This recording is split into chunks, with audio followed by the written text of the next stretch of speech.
Are you on the hunt for works by Vermeer, Rembrandt, Goya? Robert Costa takes us inside a New York City museum that is itself a masterpiece.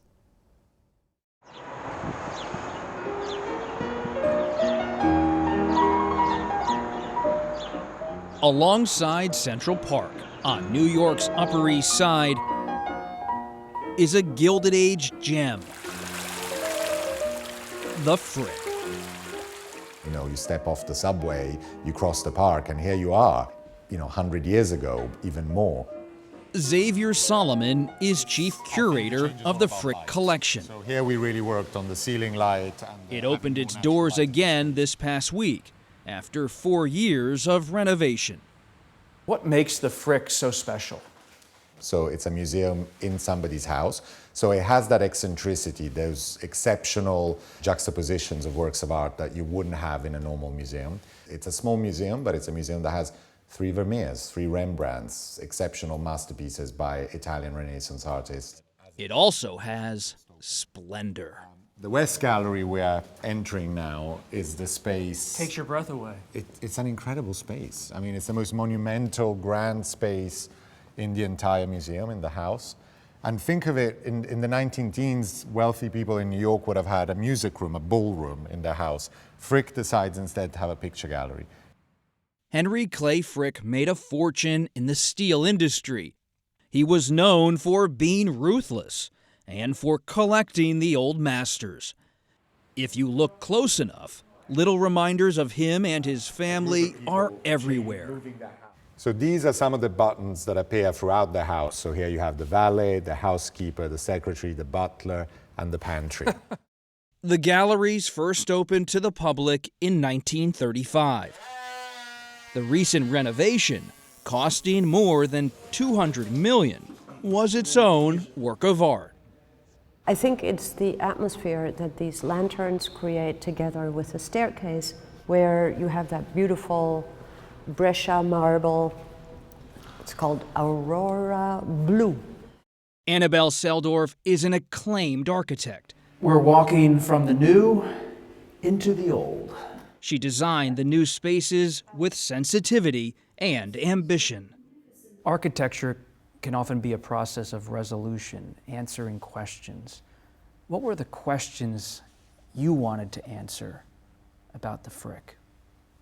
Beaux-Arts style museums in which you have old master paintings have a little bit of a stigma that it's that old dusty stuff.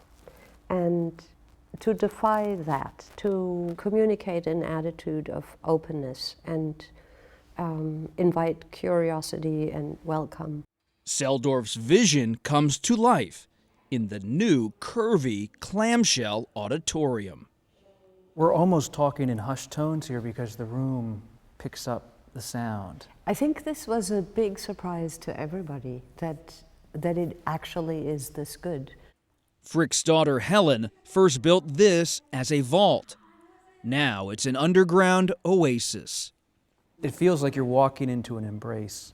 Exactly. And the color, it's everything and nothing at the same time. There are about 1,000 pictures of an overcast sky that I sent to everybody on the team and said, that's what we want.